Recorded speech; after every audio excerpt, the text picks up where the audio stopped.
Hello and welcome back to the channel. My name is Duck Films, and today we have the continuation of Duck's Masterclass series. And this one is all about the competitive or ranked game mode in Marvelrivals, where I'll be giving you some advice, tips, and even tricks to help you climb out of each rank, with hopes that you'll be able to better yourself and achieve your desired goal of whatever rank it is. Now this video will stretch from basic tips to more advanced techniques, so whether you just unlocked the ranked game mode or been playing ranked for a little while now, this video should be able to help you out. And if you're new here or find yourself coming back on the regular and you aren't already subscribed yet, you might as well subscribe. It's completely free and greatly helps me out. And maybe we could hit the like goal of 1,000 likes on this video, but regardless, I hope you sit back, relax, and enjoy the show. So we begin with none other than our first rank of Bronze. Now the rank of Bronze boasts the largest amount of players, which I find rather interesting, but this basically tells us that Bronze stands apart from the other ranks. And you might be asking why? Because in my personal opinion, pretty much anybody can climb out of Bronze with enough playtime and enough matches. Now, if you're new to the ranked game mode, or you haven't put in a ton of time, and you end up finding yourself in Bronze, one of the first things you should be doing is actually playing every hero. Now, a lot of people, talk against this and say that you should be picking a main right off the start. Well, yes, that might work for some players. I personally believe if you play every single hero in Bronze, this will give you a way better understanding of how each and every hero plays with one another. In my opinion, Bronze is like growing pains, right? You're experimenting with different heroes to try to get a better understanding and pick what you actually enjoy. Then eventually come the rank of Gold, you'll probably end up picking a main by then. But anyways, back onto the topic, there is a ton of chaos in Bronze games. As I watch some of my friends or other players play in Bronze lobbies, you can expect teammates to completely disconnect, ignore objectives, and run around doing their own thing. It's kind of like they're playing an open world MMORPG, but it's for Marvelrivals. It's honestly kind of weird. And believe it or not, this is all, pretty much normal. So how do you rank up despite all this craziness and madness and chaos going on? In this rank, your whole mindset should be able to focus on carrying yourself, not worrying about what your teammates pick or anything like that. It all should be focused on what you should be doing, as it is the rank of Bronze and there's not a ton of coordination going on. Now, if you are in Bronze, you're probably wondering, how do you actually carry in Bronze? And that revolves around carrying yourself. I mean, playing in a way that guarantees impact regardless of your team's performance. Your mindset should be get kills, stay alive, secure picks, and take advantage of every opportunity. You have to understand, in the rank of Bronze, team composition rarely ever matters. Now, while you're in Bronze, the key is to learn everything you can, whether that being learning every single hero or just getting a general understanding of them, understanding the maps and the flow, memorizing health pack locations, and understanding positioning and timing. Once you put in the games in hours or time, things will eventually start to fall into place. Bronze is just basically your growing pains of the game. Now you've finally made it to Silver, and the rank of Silver has its own set of challenges. Now, what is that, main set of challenges? Well, it's going to be the insta-locking DPS players. Now, honestly, this goes for every single rank where players are insta-locking, so I mean,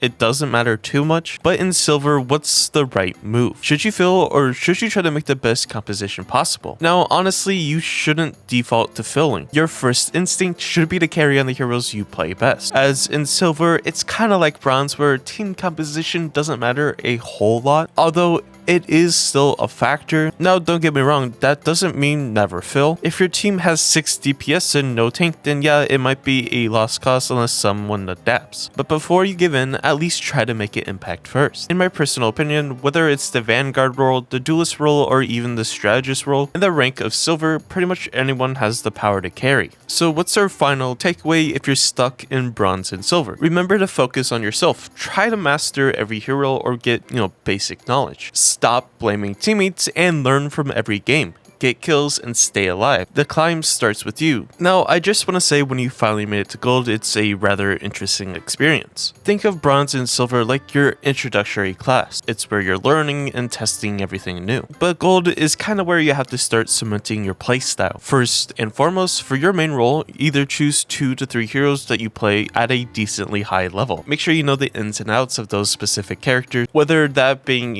magic, knowing all the combos and animation cancels, or maybe even knowing everything there is to need for Psylocke. Then for your other roles, pick one solid hero for each role so you can flex if absolutely necessary. You have to remember, pretty much every single character is available to pick from, and I say that because there's no ban system implemented yet. More of that in the diamond rank. Now, being able to play, every hero, I mean, it can be beneficial, but if you're switching between completely different heroes and roles every single game, you're never building consistent skills. Now, when you flex to other roles, don't just fill for the team and pick random heroes you're not good at. Now, the heroes you're flexing or filling to, you have to understand, can you carry with them? Are you playing a role that you've actually practiced? And if you're playing someone you don't know whatsoever, let your team know. Just open your mouth and say, I don't know how to play this character. There's nothing wrong with saying that because maybe someone on your team knows how to play that hero and you can swap things around. Now, if you aren't familiar with a hero-based shooter like this, like Overwatch, for example, you have to understand stats don't matter. I don't care what anybody tells you, stats do not matter whatsoever. It all depends on the impact you're doing. Your KD ratio, damage numbers, healing output, none of that tells the full story. What actually matters is, did you secure key eliminations? Did you enable your team to win fights? And were you consistent in your performance? If you answered yes to any of these things I just listed, then honestly, it doesn't matter what you press tab and see. Trust me, I experience, this stats thing all the time, even up in Celestial and Eternity, where people are constantly complaining about stats. Oh, you don't have enough healing, you don't have enough damage, you don't have enough this or that. I mean, honestly, it doesn't matter. If you're being impactful to the team, even though the stats don't show it, if you're playing your part, it doesn't matter. Now, getting back on track, what's our final takeaway for gold players? Well, stop playing everything and you need to start specializing. Pick 2 to 3 heroes for your main role and get a very good understanding of them. Master them, spend quite a lot of time in the practice range or quick play nailing that hero. And I recommend having one backup for the other roles. Say you have Psylocke and Punisher as your main DPS roles, cool, that's fine. Then for your Vanguard, maybe pick up a character like Magneto for your Vanguard class because he's a very solid tank currently. Then for a strategist, maybe pick up a character like Invisible Woman, Cloak and Dagger, or maybe even Loki, who's a little bit harder, but honestly really fun to play. Also, if you flex, make sure you can still have impact. Another thing is, forget the stats, focus on winning fights. With that being said, all these tips and advice should carry you out of gold. Although this isn't the perfect way to climb out, it should give you some advice to enable you in those games. Now we come to Platinum, where the game gets very interesting. It honestly gets rather toxic as egos are increased, and people expect perfection from their teammates while rarely holding themselves accountable. Now, I'm not sure what it is when it comes to the Marvel Rivals community, when it comes to the competitive side, but this has to be hands down one of the most toxic competitive communities I've ever seen for any game, and the game hasn't even been out for even a year. It's actually insane. Now, you can call me soft and stuff, but trust me, I used to play Modern Warfare 2 public match lobbies, and I know how toxic people can be, and I'm literally getting flashbacks to my Modern Warfare 2 lobby. Like, it's insane. But besides toxicity, there is a major skill gap problem in Platinum. Now, one of those things being some players have strong mechanics like aim, reaction time, ability usage, but zero understanding of hero shooter fundamental. They don't position well, don't play the objective, and don't track the flow of fights. And if you're struggling with game smarts, make sure to check out my other masterclasses. And well, the other problem is, like I just mentioned, is game smart. Some players have some very good game sets, like making great strategic decisions, but their mechanical skill is weak, meaning they struggle to execute basic plays or win duels. Now, this can create wildly inconsistent gameplay. One player might pop off one match and feed the next without knowing why. And because some players get bailed out by their mechanical skill, they never realize they're making bad decisions. And if you're one of those players dealing with that, the best thing I can recommend you to do is go back and watch your VODs. By clicking on your profile, going to history, you can watch back your matches and you can just get a better understanding of what went wrong. And here's some 3 other things that should be able to help you with, these issues in Platinum. First, you need to understand or master the hero shooter fundamentals. Things like effective range, as every hero in Marvel Rivals has an optimal range or a distance where they thrive. For example, long range heroes should always keep their distance from short range threats. Close range heroes should always find ways to close the gap before engaging. Pretty self-explanatory, but a major fundamental that a lot of lower ranked players miss. If you're constantly fighting at the wrong range, even a mechanically worse player can outplay you. It's just simple as that. Now, another major fundamental is fight awareness and engagement tracking. Basically, you're not the best at tracking the state of a fight. For example, who's dead, who's alive, do you have a numbers advantage, should we commit resources to turn this fight or reset? Many plat players play reactively, never thinking ahead. Now another major factor is positioning and map awareness. Good positioning equals options. The more movement options you have in a fight, the better you position yourself, which can lead you to really good advantages. Now the next major fundamental you need to understand is developing mechanical skill. Now, while game sense and theory crafting is a critical aspect, mechanics still matter. If you can't execute basic shots, combos, or movements under pressure, you'll always struggle in clutch moments. So how do you improve your aim and mechanics? You can do things like, spending time in the practice range, practicing your aim and movement. For me personally, I don't do aim trainers. Even though it could help me, I just don't care that much. But it might be beneficial to some of you, which, is fine. You could do things like aim labs or Kovacs or whatever aim trainers there are on the marketplace. I don't know really anything else. Now you do have to understand that if you want to get better aim, you pretty much have to practice every day. You won't see a miracle overnight. It will take a while, just like with learning anything in life. So what's our final takeaway for the Platinum rank? Platinum is chaotic. Stay focused on your own improvement and expect players to be rather toxic to you no matter what you do. You need to master the fundamentals of this game, whether it be effective range, fight awareness, and positioning. I recommend you to train your mechanics daily, whether that be a small aim warm-up in the practice range, maybe 10 minutes a day. All of those factors will help you improve. And you also have to understand to stop blaming teammates. You need to take control of your own impact. And another thing is to go back and review your past matches, try to improve on what you know. Platinum is where the serious players start to separate from the casuals.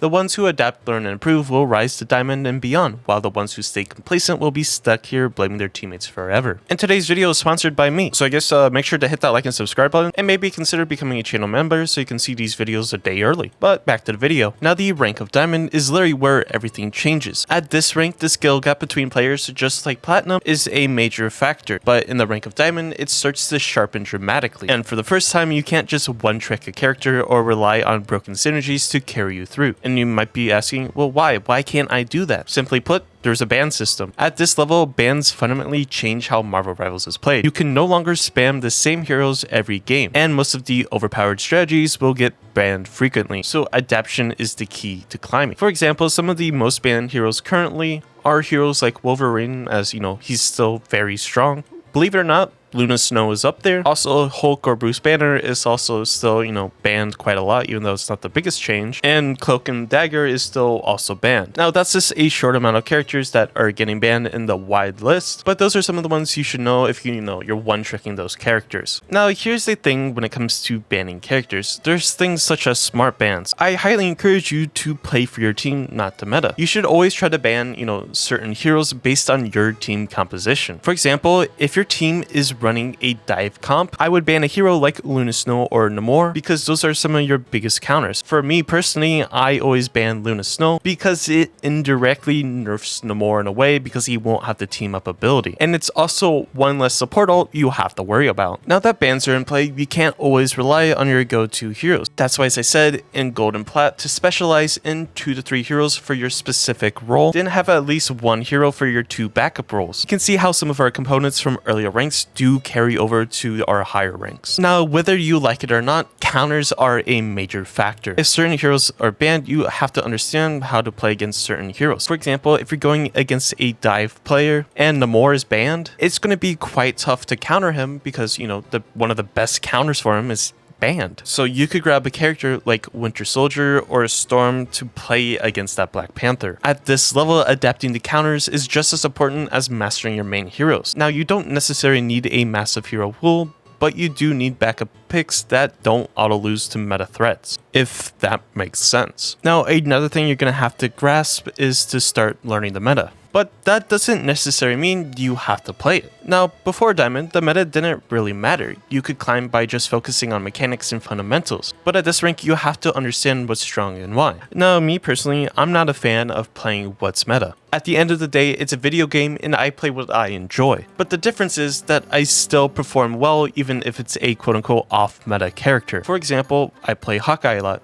Although he isn't meta, in my opinion, he's still good. And a lot of people don't like playing against my Hawkeye as of late, so I'm getting targeted banned, so stop banning Hawkeye. But basically, you need to be aware of what the meta is and know how to deal with it. So I'm not really sure what's wrong with Diamond and Grandmaster players, that the second they see an enemy comp and assume that they've already lost. Now, in all honesty and in my opinion, no team composition is unbeatable. Regardless of the heroes that they're playing, there is some sort of weakness that you can exploit. Whether that being force them into uncomfortable fights or even using creative positioning. Even if the team comp looks completely unwinnable to play against, there's always that slim chance that you can do something. Now, what's our final takeaway for Diamond players? First and foremost, stop following meta bans, ban what actually affects your team. For example, if you have a Black Panther player or a Spider-Man, maybe you should ban them more so they have a better time playing. Learn counters and have backup heroes to deal with tough matchups. Start understanding the meta, but don't blindly follow it.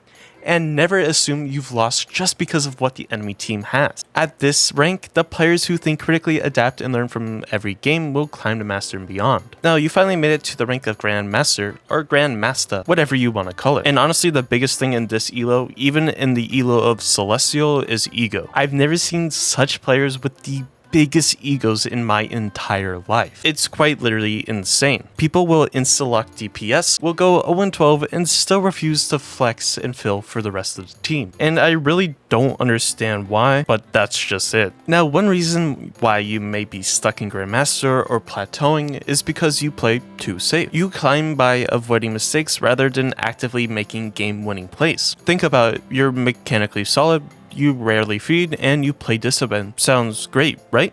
Wrong. Avoiding death isn't enough. You need to create impact. Playing safe, unfortunately, doesn't win you games. You have to understand that there is a risk-reward type of gameplay. So what's our takeaway for Grandmaster players? Stop playing passive, find ways to create impact. Look for mid-fight plays that can turn the game in your favor. Identify and shut down hard carries on the enemy team. Don't be a defensive liability, position better, and use your cooldowns properly. Be effective even when you flex into other roles. Now, welcome to Celestial, or the pinnacle of competitive play, is what I would like to say, but it's essentially the last step before reaching the top 500. At this level, simply being good isn't enough, you need to be exceptional. Now, just how I talked about ego in both Grandmaster and Diamond, the egos in this rank are even higher. Trust me, I've seen it all, and I've seen players that definitely do not belong in this rank whatsoever. Sorry about that rant, I just wanted to get that off my chest. But basically in Celestial, the margin for error is slim to none. Everyone should have strong mechanics, everyone should know the game well. So what separates top 500 players from Celestial? First and foremost, you have flawless execution. You can't just be good at fights, you need to consistently make the right plays under pressure. You need to have perfect positioning, and you need to apply pressure without dying. And at this level,